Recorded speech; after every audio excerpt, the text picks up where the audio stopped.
Next सवाल की तरफ बढ़े। क्वेश्चन 27 ऑफ अगस्त को पूछा गया था।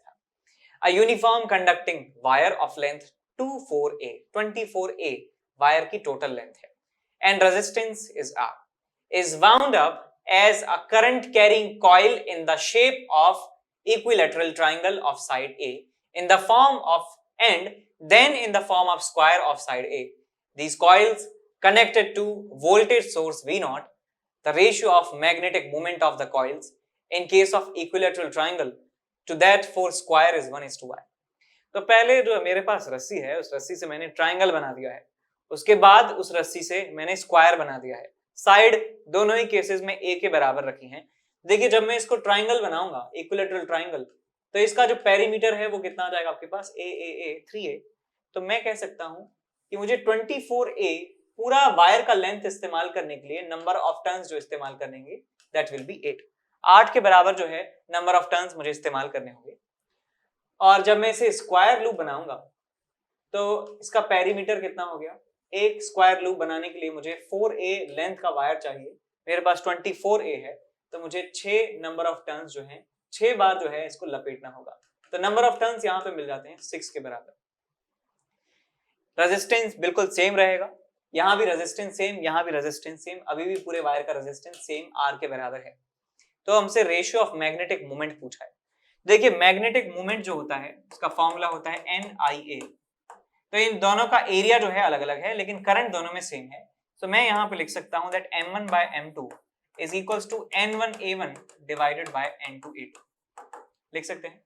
तो पहले वाले लूप में जो नंबर ऑफ टर्न्स हैं, पहले तो रेशियो देखिए in the equilateral triangle to square का रेशियो आपसे पूछा है। तो number of turns is 8, area half into a square into sin 60 which is root 3 by 2 divided by यहाँ पे नंबर ऑफ टर्न 6, इसका एरिया जो है a स्क्वायर आप लिख दीजिए। a स्क्वायर से a स्क्वायर गया, 2 और 2 4 से गया 2 बार, सो ये 2 से गया 3 बार, सो रूट 3 by 3 आपको मिल जाता है।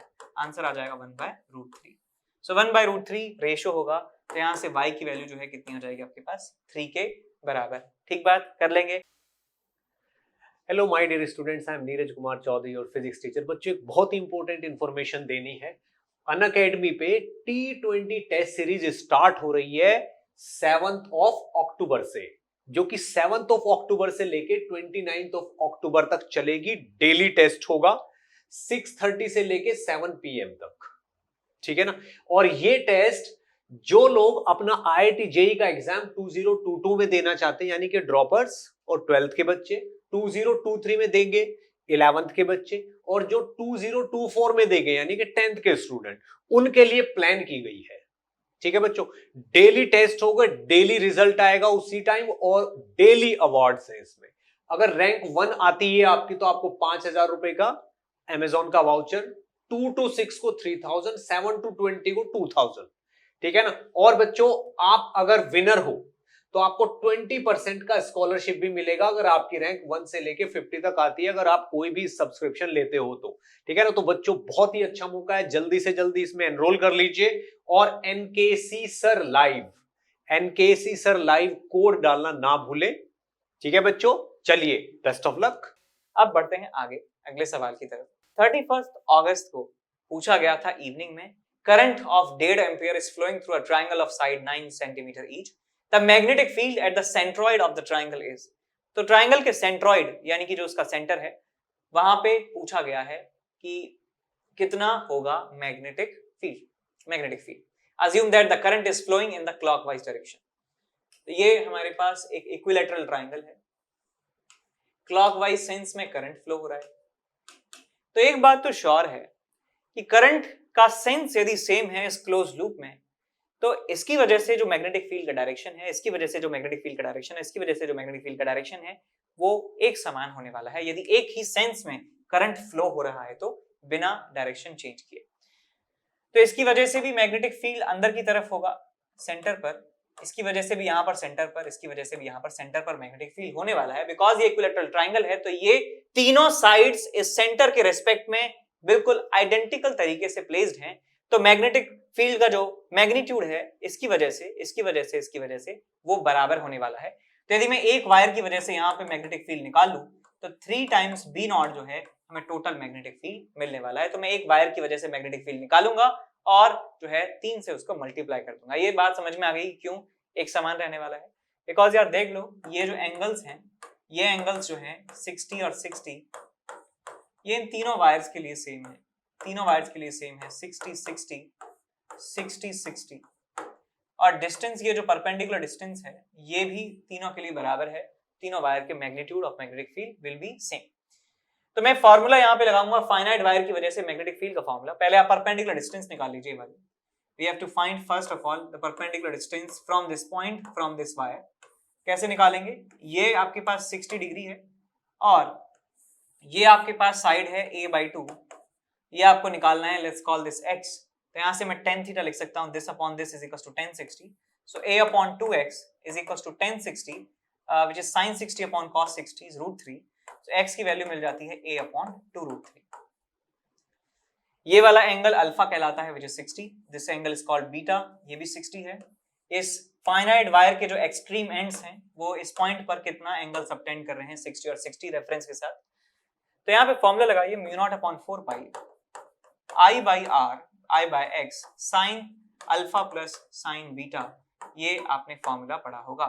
So it's 10⁻⁻7। Current is how much? Current is 1.5 which is 3/2। x की जो वैल्यू है उसे मैं लिख सकता हूं a अपॉन 2√3। a की जो वैल्यू है वो 9 सेंटीमीटर है। सो यहाँ पे a upon 2√3 sin 60 plus sin 60 √3/2 plus √3/2 is √3। तो यहां से देखिए बेटा, 3 और 3 3 और ये बन गया 3, 3 से गया ये 3, 2 से गया ये 2। सो 10⁻⁻7 10⁻2 तो आ जाएगा आपके पास 10⁻⁻5। 10⁻⁻5 आपको ये मिल गया। अच्छा, मुझे 3 गुना और करना है, 3 गुना और करना है तो मुझे 3 से मल्टीप्लाई लास्ट में करना होगा, बिकॉज ये मैंने 1 का निकाला था। टोटल होगा 3 × 10⁻⁻5। ऑप्शन चेक कीजिए कौन सा है ऑप्शन। तो इनमें से एक ही ऑप्शन जो है मैच कर रहा है, वही आप टिक कर सकते हैं। एक बार डायरेक्शन और कंफर्म कर लीजिए, इनसाइड द पेपर प्लेन। ठीक बात है, इनसाइड द पेपर प्लेन ही आपको डायरेक्शन मिलेगा।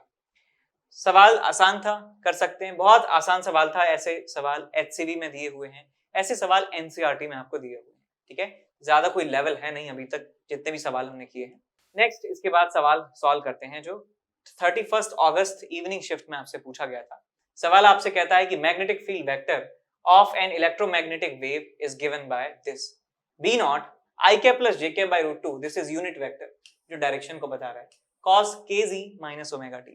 So magnitude of magnetic field is how much? B0 cos kz minus omega t। इसका डायरेक्शन जो है वो है हमारे पास I plus J by √2, यानी कि XY प्लेन में 40 y is equals to x line के अलॉन्ग है। मैग्नीट्यूड चेंज हो रहा है, where I, J represent unit vector along x and y axis respectively। t बराबर 0 सेकंड पर 2 electric charge Q1 4 pi coulomb, Q2 2 pi coulomb located at z axis. आपके पास z axis में coordinates दिए हैं π/k और 3π/k पॉइंट पर ए रखे होते हैं। Have the same velocity 0.5 c I cap, where c is the velocity of light। The ratio of forces acting on charge Q1 to Q2 is। तो हमें फोर्सेस का रेशियो बताना है कितना होगा। तो यहाँ पे मैं 3 एक्सिस बना देता हूँ। ये हमारे पास है x, ये हमारे पास है y और ये हमारे पास है z। तो जो हमारा मैग्नेटिक फील्ड है वो इस तरीके से है, डायरेक्शन इसका, मैग्नीट्यूड भले ही कम ज्यादा हो रहा है। एक चार्ज यहाँ पर है, दूसरा चार्ज यहाँ पर है। एक चार्ज का जो z कोऑर्डिनेट है वो है π/k, 4 पाई कूलम। ये आपके पास है 2 पाई कूलम और इसका कोऑर्डिनेट है z is equals to 3π/k, 3π/k और ये π/k। तो आप देख सकते हैं क्लियरली कि इन दोनों का वेलोसिटी जो है वो एक समान है। इसका वेलोसिटी भी I कैप है, इसका वेलोसिटी भी I कैप है और फोर्स एक मूविंग चार्ज के ऊपर लगता है Q V क्रॉस B। तो आप देख सकते हैं कि बेटा ये दोनों वेलोसिटीज पैरेलल हैं, तो वेलोसिटी और B के बीच में जो एंगल है दोनों के लिए वो समान रहने वाला है। तो मैं यदि यहाँ पे लिख देता हूँ QVB sin थीटा जो 90 है ऑब्वियसली, तो ये रेशियो होने वाला है फोर्सेस का sin 90। ये फोर्स F1/F2 का रेशियो होने वाला है। यहाँ पे Q1 V1 V1, Q2 V2 V2 और ये साइन 90 दोनों के लिए सेम है, मैग्नेटिक फील्ड दोनों के लिए सेम है, वेलोसिटी दोनों की सेम है, तो जो चार्जेस का रेशियो है वही फोर्सेस का रेशियो है। चार्जेस का रेशियो कितना है 4 pi is to 2 pi which is 2 is to 1, ये चार्जेस का रेशियो है, वही फोर्सेस का रेशियो होने वाला है। तो हमारा आंसर सी ऑप्शन हमें मिल जाता है। ठीक है, तो सी ऑप्शन टिक कर देते हैं। सवाल हमारे पास है कि एक coil is placed in a magnetic field B as shown in below. तो मैग्नेटिक फील्ड बी लिखा है, इसका डायरेक्शन कहीं लिखा नहीं है, बस लिखा है कि बी इसका मैग्नीट्यूड है। कॉइल में जो इंड्यूस्ड करंट है वो इस तरह से है, इस तरह से इंड्यूस्ड करंट है जो इस तरह से एक इंड्यूस्ड मैग्नेटिक फील्ड जनरेट कर रहा है। इस तरीके से इंड्यूस्ड करंट की वजह से मैग्नेटिक फील्ड जनरेट हो रहा है। तो आपसे पूछा गया है कि current induced in the coil because B vector is, B vector की डायरेक्शन बतानी है आपको। तो इनमें से दो ऑप्शन जो है मुझे पैरेलल यहां पे चमक गया, parallel to the plane of coil, parallel to the plane of coil. यदि मैग्नेटिक फील्ड, देखिए हम जानते हैं कि इंड्यूस्ड करंट तब आता है जब उसमें इंड्यूस्ड ईएमएफ आता है। इंड्यूस्ड ईएमएफ कब आता है? जब फ्लक्स में चेंज होता है। फ्लक्स में चेंज कब होता है? तब या तो मैग्नेटिक फील्ड चेंज हो, चाहे एरिया चेंज हो, या दोनों चेंज हो। तो एरिया तो यहाँ पे चेंज नहीं हो रहा है, ऐसी कोई बात यहाँ पे नहीं करी गई है। तो मैग्नेटिक फील्ड जब चेंज होता है तो कहा जाता है कि फ्लक्स चेंज हो रहा है, और उस फ्लक्स में चेंज का अपोज करने के लिए यहाँ पे एक इंड्यूस्ड करंट हमें मिल जाता है। तो इंड्यूस्ड करंट है इस डायरेक्शन में और उसकी वजह से मैग्नेटिक फील्ड इस डायरेक्शन में है। तो इस डायरेक्शन में मैग्नेटिक फील्ड आया है इंड्यूस्ड करंट की वजह से, तो या तो इस डायरेक्शन में मैग्नेटिक फील्ड घट रहा होगा या इस डायरेक्शन में मैग्नेटिक फील्ड बढ़ रहा होगा। दो पॉसिबिलिटी हो सकती हैं, या तो मैग्नेटिक फील्ड अंदर की तरफ हो और बढ़ रहा हो, तो उसको उसकी बढ़त को रोकने के लिए मैग्नेटिक फील्ड इस इंड्यूस्ड करंट की वजह से बाहर की तरफ आ रहा है, जिससे नेट मैग्नेटिक फील्ड कम हो सके।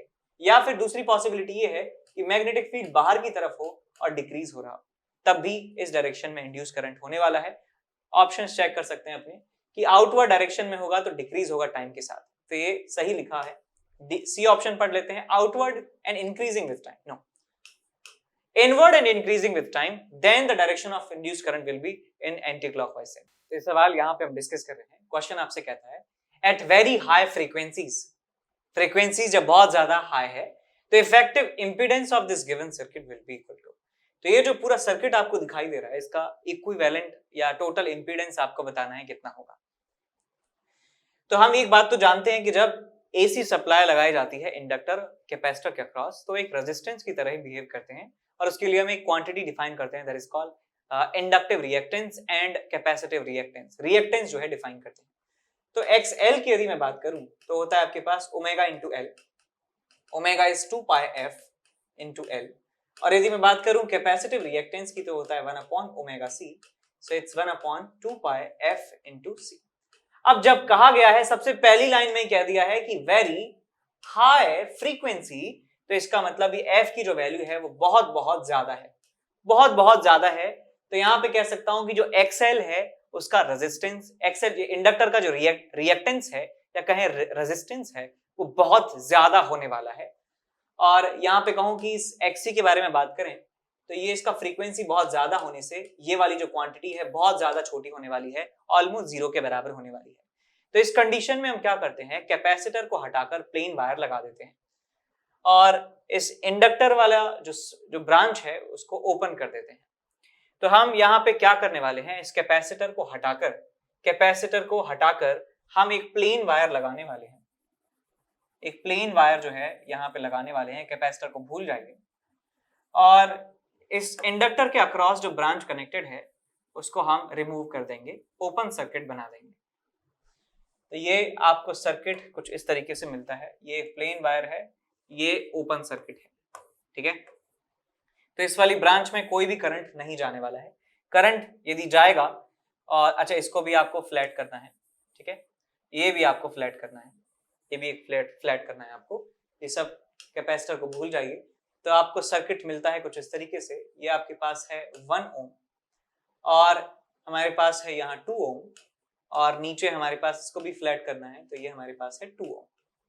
कुछ इस तरीके से हमारे पास ये सर्किट बन जाएगा और यहाँ पे हमारी सप्लाई है इस तरीके। तो इसका जो टोटल रेजिस्टेंस है, टोटल इंपीडेंस है, वही कहलाएगा आपको। सो 2 और 2 होते हैं हमारे पास एक पैरेलल कॉम्बिनेशन में, एक और एक होते हैं 2। तो Z की जो वैल्यू आपको मिलने वाली है 2 ओम के बराबर। तो आंसर कितना आ जाएगा, 2 ओम के बराबर। सवाल हमारे पास है, a coil having n turns is wound tightly in the form of a spiral with inner and outer radius A and B respectively. Find the magnetic field at the center when the current I passes through the coil. तो एक हमारे पास spiral है जिसका inner radius A है, outer radius B है. ये सवाल आया हुआ है जेईई एडवांस में भी और बहुत ही ज्यादा एक कॉमन सवाल जो है अब हो चुका है, बहुत ज्यादा कॉमन हो चुका है. ये कुछ इस तरीके का स्पाइरल है, टाइटली जो है वुंडेड है इस तरीके से. ठीक है, इनर रेडियस इसका A है और आउटर रेडियस जो है इसका B के बराबर है. तो हमें मैग्नेटिक फील्ड निकालना है सेंटर पर. तो देखिए, यदि मैं मान लेता हूं कि स्पाइरल जो है ये एक पतले पतले लूप से मिलकर बना है, करंट सब में एक ही डायरेक्शन में फ्लो हो रहा होगा, तो इन सारे लूप्स का रेडियस अलग अलग है. इसका रेडियस अलग है, इस लूप का रेडियस अलग है, इस लूप का रेडियस अलग है. तो अलग अलग रेडियस के लूप्स के द्वारा यदि मैं सेंटर पर मैग्नेटिक फील्ड जोड़ना चाहता हूं तो एक बहुत ही टीडियस प्रोसेस होने वाला है. तो मैं क्या करूंगा, यहाँ पे इंटीग्रेशन की सहायता लेने वाला हूँ.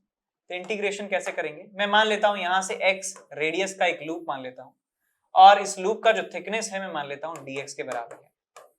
इस छोटे से लूप में नंबर ऑफ टर्न्स जो हैं वो भी बहुत छोटे होने वाले हैं. तो मैं dn की वैल्यू लिख सकता हूँ कैसे, यूनिटरी मेथड से. मैं जानता हूँ कि b माइनस a थिकनेस में जो टोटल नंबर ऑफ टर्न्स हैं n के बराबर है, तो यूनिट थिकनेस में नंबर ऑफ टर्न्स कितने हो जाएंगे, b माइनस a, और dx थिकनेस में नंबर ऑफ टर्न्स कितने हो जाएंगे, dn is equal to n dx divided by b minus a. तो ये हमारे पास नंबर ऑफ टर्न्स मिल जाते हैं dn. अब इस एलिमेंट की वजह से मैं सेंटर पर मैग्नेटिक फील्ड बता सकता हूं. इस एलिमेंट में करंट ऑफ कोर्स I के बराबर ही होगा. So mu naught dn I divided by distance कितना है x, यानी रेडियस कितना है x, mu naught ni by 2r, mu naught ni by 2r. ये हमने छोटा सा मैग्नेटिक फील्ड लिख लिया है सेंटर पर. dn की वैल्यू यहाँ पे पुट करिए तो आपको मिलेगा mu not I divided bye 2x और ये मिल जाएगा आपको n upon b minus a into dx. तो यहाँ पे dx है, नीचे x है, कांस्टेंट टर्म्स को बाहर ले जाएंगे, छोटा सा मैग्नेटिक फील्ड को इंटीग्रेट कर देंगे, लिमिट लगाएंगे a से लेके b तक, 0 से लेके b. तो net magnetic field at centre आपको मिलने वाला है mu naught n I divided by 2 times b minus a. यहाँ बचेगा 1 बाय x dx, इंटीग्रेट करेंगे a से लेके b. 1 बाय x का इंटीग्रेशन ln x होता है, आ जाएगा आपके पास ln x, लिमिट है a से लेके b, बाहर आएगा आपके पास mu naught ni divided by 2 times b minus a, ln b minus ln a, और ये आ जाएगा आपके पास mu naught ni divided by 2 times b minus a. ln b minus ln a को मैं लिख सकता हूँ ln b बाय a. तो हमारा आंसर आपको मिलने वाला है mu naught ni divided by 2 times b minus a ln of b by a. तो ये टोटल मैग्नेटिक फील्ड सेंटर पे आपको मिलेगा mu naught ni divided by 2 times b minus a ln b by a. तो A option जो है वो बिल्कुल सही मैच कर रहा है. समझ गए. सवाल हमारे पास है कुछ इस तरीके से. Small square loop of side a, small square loop of side a and one turn is placed inside a larger square loop of side b of 1 turn. And number of turns जो है वो कम है, तो इसका side है a, छोटा वाला a है, और ये एक बड़े उसके अंदर है, बड़े लूप के अंदर है जिसकी साइड जो है b के बराबर है. नंबर ऑफ टर्न्स सब में 1 1 है. b की जो वैल्यू है बहुत बहुत ज्यादा है, b की वैल्यू बहुत बहुत ज्यादा है. यहाँ पे 2 साइन लगाए हैं, इसका मतलब सीरियसली जो है बात यहाँ पे की जा रही है. इसका मतलब इस बड़े लूप के लिए मैं इसको बहुत छोटा मान सकता हूँ, बहुत छोटा, पॉइंट लाइक जो है मैं मान सकता हूँ. ऊंट और जीरा जैसा कंपैरिजन है ये. The two loops are coplanar with their centers coinciding. ये सेंटर कोइंसाइड कर रहे हैं, एक ही प्लेन में है. If current I is passed in the square loop of side B, यदि इसमें करंट I के बराबर फ्लो करवाया जाता है, then the coefficient of mutual inductance between the two loop is equal to. तो coefficient of mutual induction आपसे पूछा गया है. तो देखिए, जब यहां से करंट पास होगा तो इसमें से फ्लक्स पास होने वाला है, और यदि उस करंट को चेंज किया जाएगा तो इसके जो लिंक्ड फ्लक्स है वो चेंज होगा और इसमें इंड्यूस्ड ईएमएफ जो है वो होने वाला है. तो मैं यहाँ पे लिख सकता हूं कि फाई छोटा छोटे लूप में जो फ्लक्स है वो बराबर है किसके, mutual inductance into current in the बड़ा लूप. ठीक है, तो मुझे ये निकालना होगा और मैं इसको m इंटू आई बड़ा के बराबर कर दूंगा तो मुझे m छोटा बड़ा मिल जाएगा. इस पूरे कपल का जो है मुझे म्यूचुअल इंडक्शन का कोफिशिएंट मिल जाएगा. तो भैया यहाँ पे करंट यदि I के बराबर फ्लो करवाएंगे तो सेंटर पर मैग्नेटिक फील्ड क्या मैं बता सकता हूँ कितना होगा पहली बात तो अंदर होगा, और उसकी वैल्यू भी है, बताई जा सकती है कैसे। यहां से जो डिस्टेंस है ये परपेंडिकुलर डिस्टेंस इज b/2, ये वाला जो एंगल है कितना आ जाएगा 45 डिग्री, ये एंगल भी कितना आ जाएगा 45 डिग्री। तो टोटल मैग्नेटिक फील्ड मैं लिख सकता हूं सबसे पहले 4 times magnetic field of one wire at the centre. तो एक वायर की वजह से मैग्नेटिक फील्ड सेंटर पर कितना हो जाएगा mu naught upon 4 pi I upon b/2, और sin 45 प्लस sin 45 इज √2। तो ये आपको टोटल मैग्नेटिक फील्ड मिल गया। इसको मैं छोटे वाले के एरिया से मल्टीप्लाई कर देता हूं तो मुझे फ्लक्स मिल जाता है, और इस फ्लक्स को मैं बराबर कर देता हूं किसके, m इंटू आई के। तो यहां से I से एक I कैंसिल आउट हो जाता है, और देखिए आपको क्या बचेगा, 4 से चला गया 4, और यहां मिला आपके पास mu naught upon pi b, और यहां मिल जाता है आपको 2√2, और ये मिल जाएगा a²। तो ये आपको म्यूचुअल इंडक्शन का कोफिशिएंट मिल जाएगा 2√2 mu naught a² upon pi b। 2√2 कहाँ है, 2√2 कहीं नहीं दिया है, अच्छा 4 पाई दे दिया है, तो यहाँ से 4 पाई हटा दीजिए और a²/b आना चाहिए, a²/b एक ही ऑप्शन में है, तो ये 4 से हटा दीजिए 2, तो ये हमारा ऑप्शन बन जाता है। तो पहला ऑप्शन इसका सही जवाब है। अगले सवाल की तरफ बढ़ें। In an AC circuit an inductor, a capacitor and resistor are connected in series such that XL is equals to XC is equals to R। Resonance की कंडीशन बन चुकी है, कुछ करना ही नहीं है, रेजोनेंस बन चुका है, तो XL और XC आपस में एक दूसरे को कैंसिल आउट कर लेंगे और आपको मिल जाएगा Z is equals to R। तो इंपीडेंस जो है कितना आ जाएगा आपके पास, R के बराबर। सवाल हमारे पास है कुछ इस तरीके से, A square loop of side 20 centimeter, square loop of side 20 centimeter and resistance 1 ohm is moved towards right with a constant speed V0। तो ये इस लूप की बात यहाँ पे की जा रही है जिसका साइड जो है वो 20 सेंटीमीटर है और इसका जो रेजिस्टेंस है वो 1 ओम के बराबर है। Moved towards right with a constant speed v0 speed से इसे मूव करवाया जाता है। The right arm of the loop is in a uniform magnetic field of 5 Tesla. ये मैग्नेटिक फील्ड 5 टेस्ला के बराबर है। अच्छा ये यहाँ पे है, ठीक है। The field is perpendicular to the plane of the loop and going into it. The loop is connected to a network of resistor, each of value 4 ohm। ये 4 ओम के रेजिस्टर से कनेक्ट कर दिया जाता है। What should be the value of V0 so that steady current of 2 milliampere flows in the loop।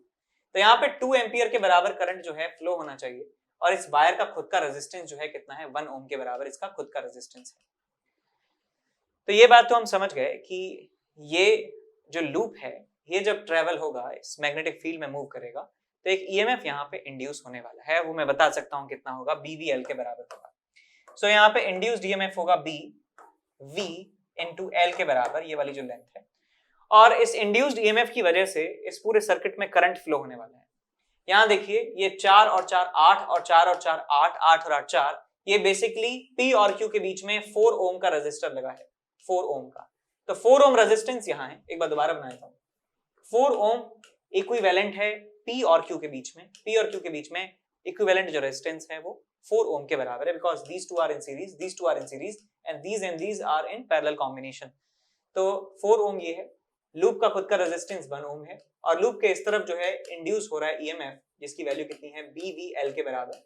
तो current हमें पता है, रेजिस्टेंस हमें पता है, ईएमएफ हमें पता है, तो यहाँ पे मैं लिखूंगा BVL, ये EMF is equals to current into resistance. Current कितना हमें दिया है 2 milliampere, 2 into 10 to the power -3 into resistance कितना है 5 ओम के बराबर। मैग्नेटिक फील्ड कितना दिया बेटा, magnetic field is 5 Tesla, velocity नहीं पता, लेंथ जो है वो 20 सेंटीमीटर है, सो 20/100 is equals to 2 into 10 to the power -3 into 5। तो यहाँ से 5 20 100 से 100 चला गया, और ये 10 to the power -2 मीटर पर सेकेंड आपको वेलोसिटी मिल जाती है, या 1 सेंटीमीटर पर सेकेंड आप कह सकते हैं इसे। तो देखिए ऑप्शन में क्या दिया है, 1 सेंटीमीटर पर सेकेंड, तो बी ऑप्शन जो है आपका सही यहाँ पे आ जाता है। समझ गए।